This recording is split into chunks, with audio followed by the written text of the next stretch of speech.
They're the things they feel. And you know what we know now from research? I'll share some sort of medical research with you when they do these studies into the brain, that when someone hurts us like that, the part of the brain that is affected is the same part of the brain as if we are physically hurt, somebody hits us. So you know that little phrase that it says, sticks and stones may break my bones, but calling does not hurt me. Well, calling does hurt, doesn't it? If somebody's mean to you, doesn't it hurt you here? Yeah, it does. It hurts you here, because it hurts in exactly the same part of your brain. If we were to tie you to one of these scanners and put you in a big magnetic machine that they take pictures of your brain, the same place that hurts if I hit you on the leg or you break a leg is at the same place in the brain where we hurt when somebody calls us, or if they ignore us, or if they don't share information with us, or if they turn their back and whisper so we can't hear. And so that stuff does hurt. And so it's important that we're not doing it, because it's the same as if we strike our friend. We're hurting them in the same way, as if we physically struck them. And in fact, the medical doctors say sometimes striking, hitting, we forget about that after a while, unless it's been done to us a lot. But the pain of somebody hurting you emotionally or psychologically, that sits.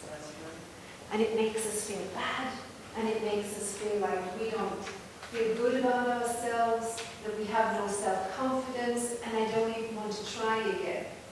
And so these things that you said in all of your pictures, that we need to support one another here, that two people are better than one at carrying the trunk, that providing an umbrella to protect the people who are most vulnerable, to all of us, 5 of us with these big passionate hearts, will lift the stone.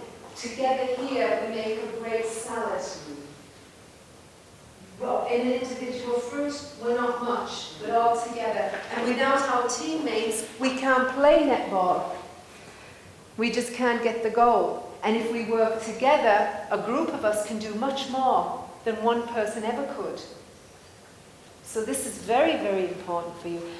How are you going to work together? Do any of you already work together in teams in this project that you're working on with Adele? Are you already in teams? Yeah? Are any of you in the same teams here? Yeah. Can you go and sit with the ones that you are already in a team with? Yeah? Can you just go and sit with them now? Change seats? Go and physically sit with the people that you work with. Who's working with Beatrice? Who do you work with here? Okay, so come and sit here. Anybody else work with other people in the room? Really work. Who do you work with here? Okay, working there. Who else works together? Yeah? Go around with the groups. Go and hold your hands. Now I want you to walk around to each of these pictures and take a look at them and see, do you do this? Walk around the room and read all of these pictures with the people in your team, with the ladies in your team.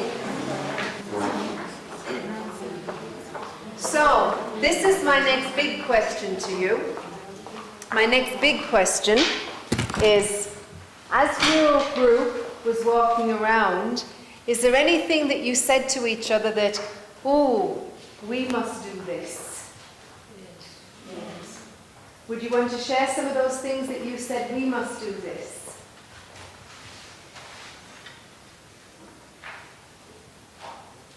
Who would like to share? You said you like sharing ideas. When you said, oh, yes, we must do this, what were they?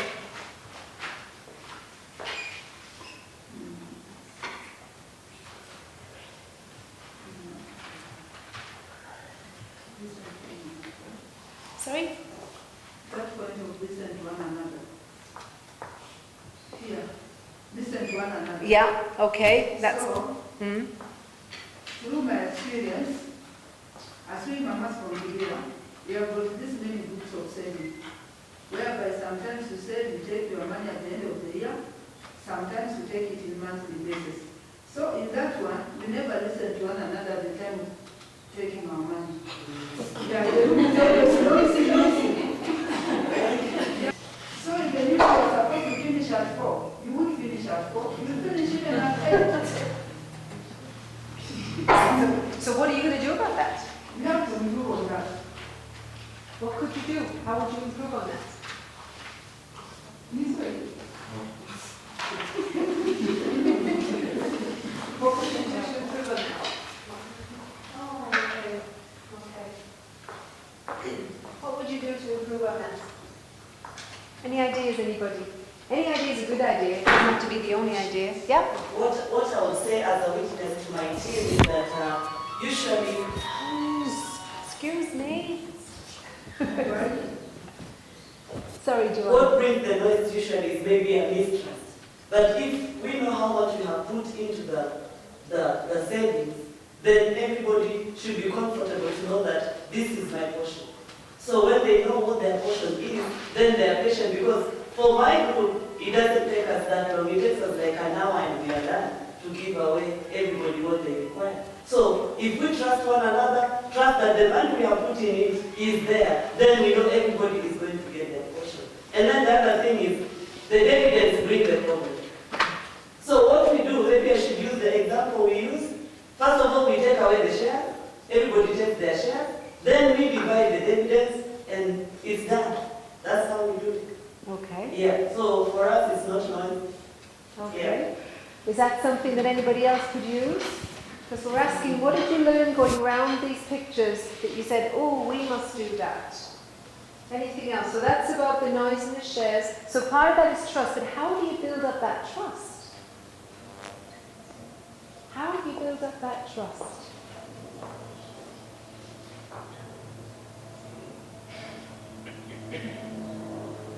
How do you know you can trust someone? Linda? They're transparent. If they're transparent, and what does that mean? Lillian, you had Nothing through record keeping. Okay, through good record keeping. So if we're transparent and everything that comes in gets recorded and everything that comes out gets noted, so anybody can say, you can take a look, and any increase, a percentage of interest is calculated, so everybody who wants to see it can see it. Now sometimes you can do that because everybody can get a printout of a piece of paper. Maybe that's not possible for you, where you're coming from. Maybe not, you don't have that many pieces of paper, you can't photocopy, or you don't want to write that many times. Maybe you could put them out on a piece of flip chart paper, and on one piece of paper so everybody can see it. Maybe you can have something that passes around. But somebody has to take good records, somebody has to note so that you're obviously transparent. What other things build good trust? How do you know you can trust someone? The relationship you have with them, because it's something you build on. It's not something just that happens just in a day. Yeah. We have been with this mama for a whole year. So the relationship we've had for this year should be able to let me know that I can trust her. Yeah. Yeah. So it doesn't happen in one day. I can't say to you, trust me. It's got to be over a period of time. I have to show you, not one time, not 2 times, not 3 times, but maybe 4 times, that every time I do this, it's an honest, transparent process. And the money that you put in, excuse me, we had a roundel here. So every time you see me doing what I promised I would do. Anything else that you saw in these pictures, in the teamwork, that you said, we are going to do this. We should do this. We're not very good at that. Anything else? Yeah. Love one another. Okay, that's what your group said that you would do more of. How would you do that? What does that mean? How do you know someone loves you? Keep it clean, ladies. How do you know your sisters love you? How do you know the people that you work with love you? When maybe I'm sick and they come to see me at home, I can feel loved.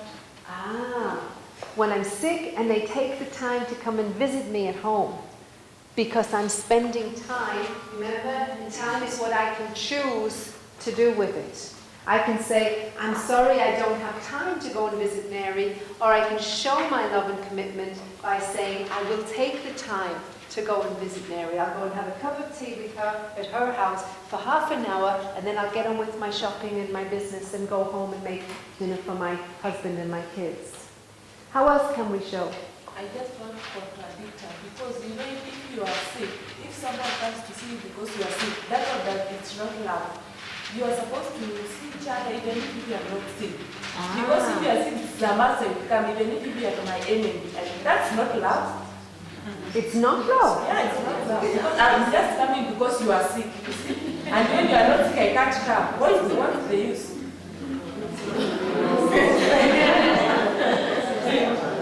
So if you're sick, don't expect Lillian to come and visit you. What do the rest of you think?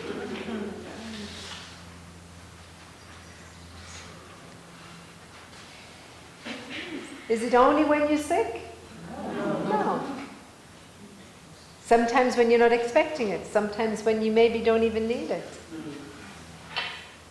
So coming when you're sad and when you're happy. Anything else that you saw on these pieces of paper that you thought in our group, we need to do this to be... I mean, is there something in this, Kenyan? I mean, is it a Kenyan thing? Is it a Kibera thing? Is it, I don't know, is it a Saturday afternoon? Tell her yes until she gets on the plane. Because if you don't do anything differently, you will have what you have today. If you are happy with what you have today, continue doing what you're doing.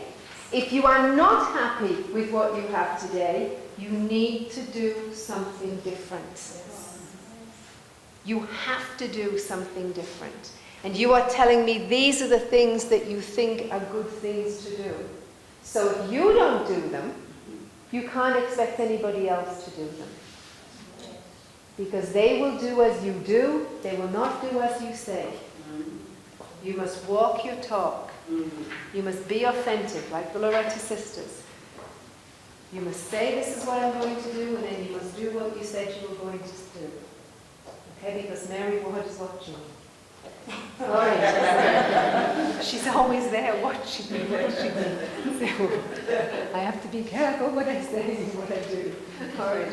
So let's move into, the tea comes at 3:30, so we need to have another discussion here. And we have two things I think we need to talk about. One is this whole idea of how do I plan my business better to make sure that I do the right thing and I have things planned and I've got organization and I can record things. So there's that part that we need to talk about a little bit. And then there's the other part that says, when I am actually doing my business, what does a good businesswoman do? How do I operate? How do I perform in front of my clients? When I'm in my kiosk, when I'm in my beauty parlor, when I'm doing what it is I'm doing, when I'm renting my phone out, or whether I'm doing the laundry, whether I'm sewing clothes, whatever it is my business. If I am designing learning programs and or delivering training programs, or I'm working with people who have to design, whether it's schools or universities or companies, what do I do when I'm working with my clients? And what do I do to be able to plan to know that for the next 6 months I have some work? Yeah? Or for the next year. Usually I'm working for the year in advance and I kind of plot out and see what my year looks like. But then I also have to sort of bring back and say, okay, what am I going to earn between here and say Christmas? Will I have enough money coming in to pay all the bills and do what I need to do? And what am I going to earn between Christmas and, say, Easter? Because I have to travel again at Easter and I have to make sure that whatever I do here, I'm getting salaries, money coming in so that I can do what I need to do. So you have to think ahead and plan. Now your business might be a little bit like that. You know, how do I know when to buy the sugar? When do they want sugar? When do they want rice? When do they want spices? When is this good? When is that good? What cakes are they baking for which holiday? So I will make sure we've got enough lemon in, or enough nutmeg in, or enough cinnamon in, or enough cloves in. Yeah? So you have to think that through. So I'm going to put you back in the same groups, so the 6 groups, 1, 2, 3, 4, 5, 6. And I want 3 of the groups to think about, if I'm a great businesswoman planning my business plan, what are some of the things I need to think about? How would I plan my plan? And you can use a real example from somebody in your group. You say, let's use you as an example, pretend. If we were planning the next 3 months or 6 months for you, what would we have to think about? How would we want to plan that? You okay? And then the other group, I want you to think about when I am actually doing my business, when I am actually in front of my clients and having these what we call customer relations, yeah, when I'm having my customer relations, what should I be doing? How should I be operating as a good businesswoman with my clients? What kind of behavior do they want from me? What kind of action do they want? How do they expect me to treat them, to talk to them?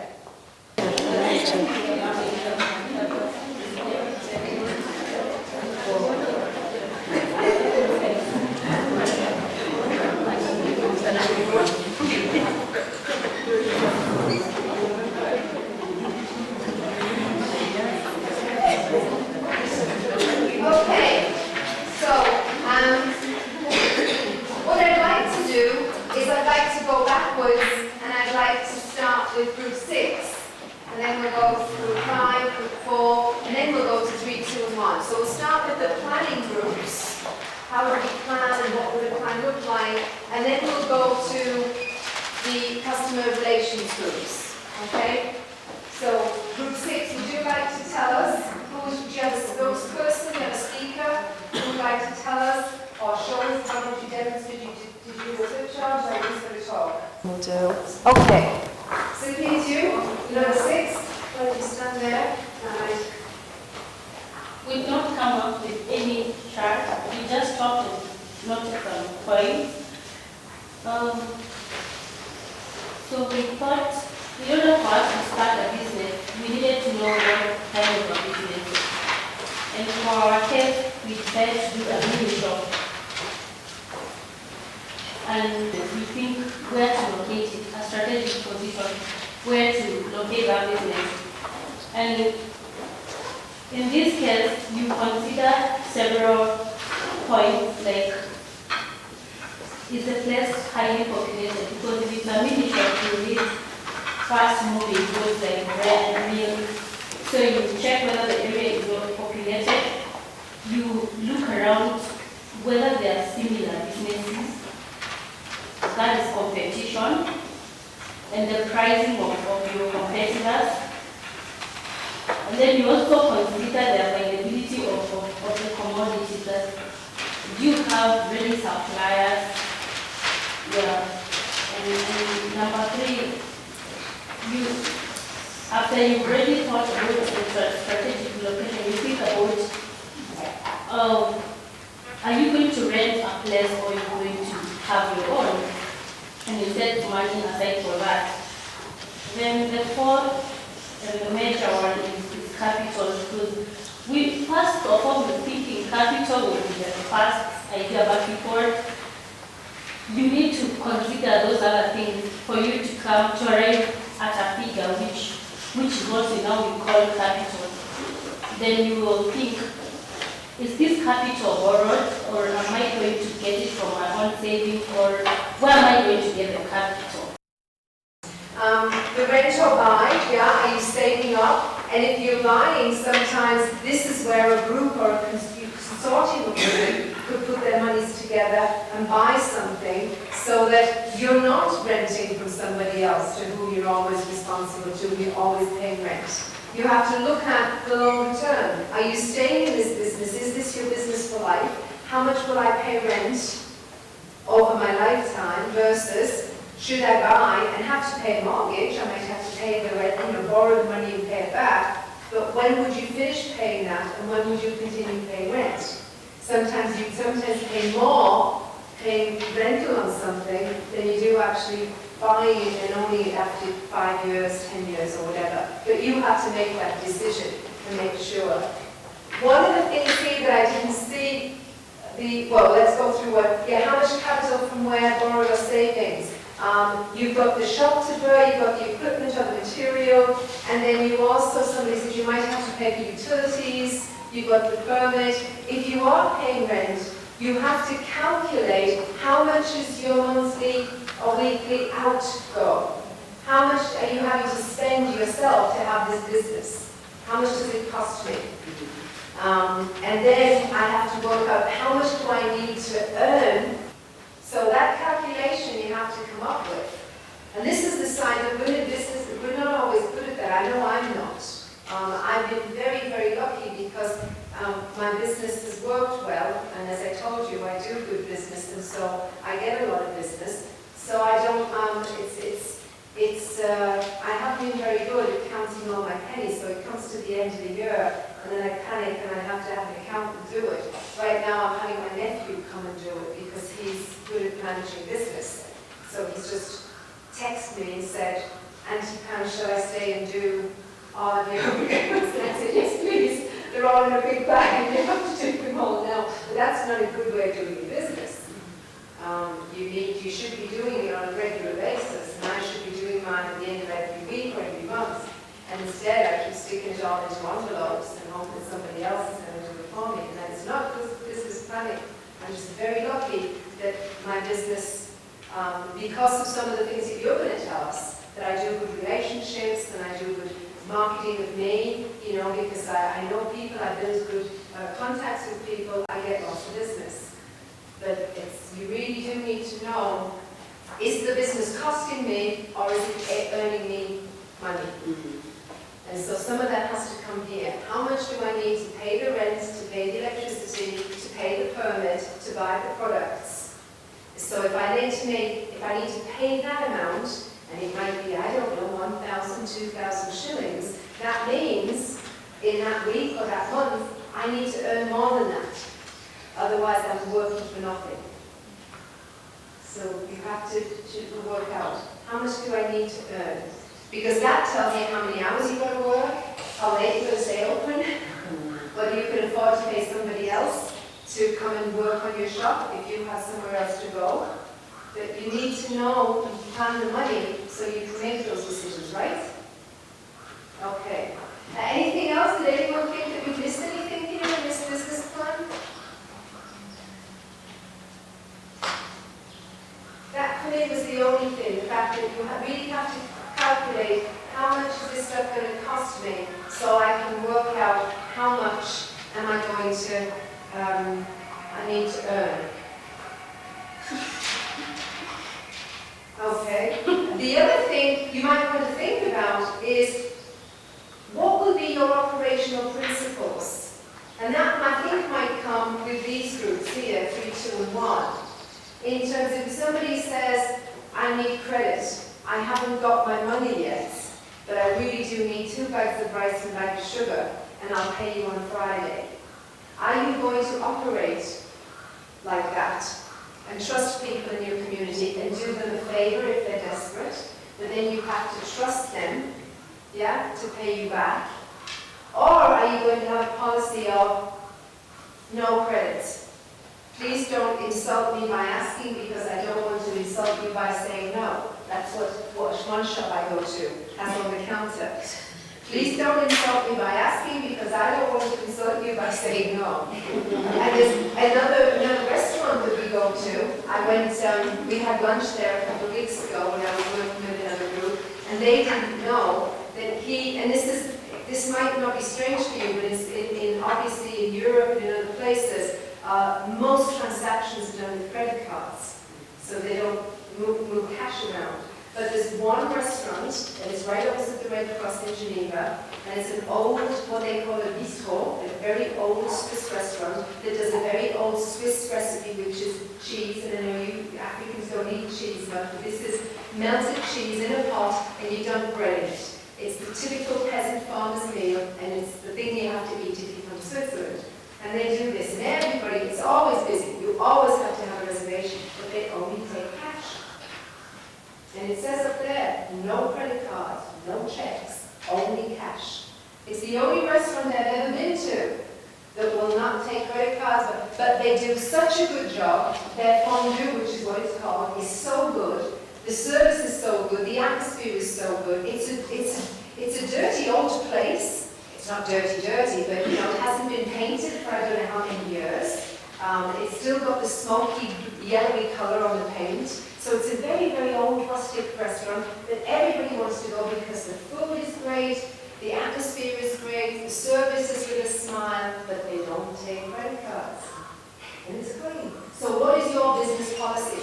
You know, are you going to be so great that you can say to people, we only take cash and we're not giving any credit, or are you going to develop a relationship with your community and almost be part of the community support system and say, we will give credit, but you must come back with us on Friday, otherwise there's no business with you. But it's better for you to think that through beforehand than have to suddenly be confronted with it in front of your kiosk and then have to think, ooh, what do I say? How do I handle this? Think it through before. Okay? So let's get groups 3 then. Group 3, where are you? Tell us how we should do our business, what is we doing in our business.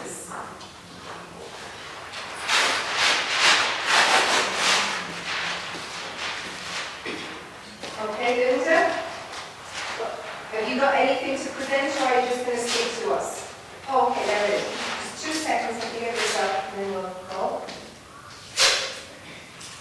Yeah. Edel is going to take all of this back for you, so you have all kinds of information. All right, so off you go. Customer relations. The group came up with the idea that the business lady first should be presentable, should be neat and tidy, and then she should show concern to the customers, also concern to your own business, so they can know you're serious, and also to love your customers. Then we came up with good language. You should be polite, ready to listen. Let the customer speak first. Let know what the customer wants. Then you should be flexible, as in you're ready to adjust your prices, and you're also ready to supply what the customer needs, and also you're ready to supply on credit if need be. Then there's time.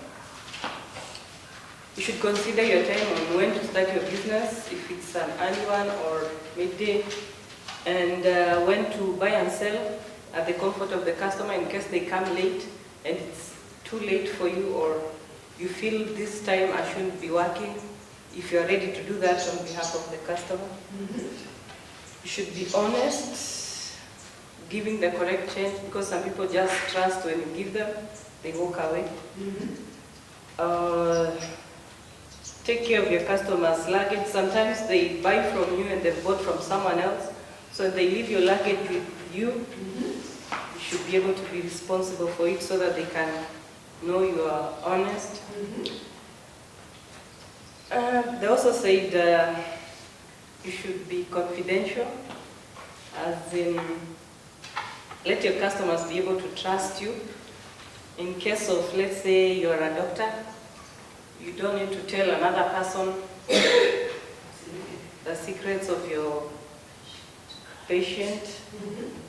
And then commitment. The customer can depend or rely on your products, as in to know if they are not counterfeit, even if the prices are low. Yeah. Let's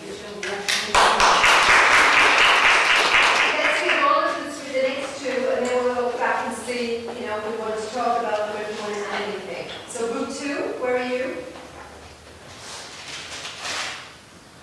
Is that Julia, is that you? Every time some of us are building up, not really. We're computer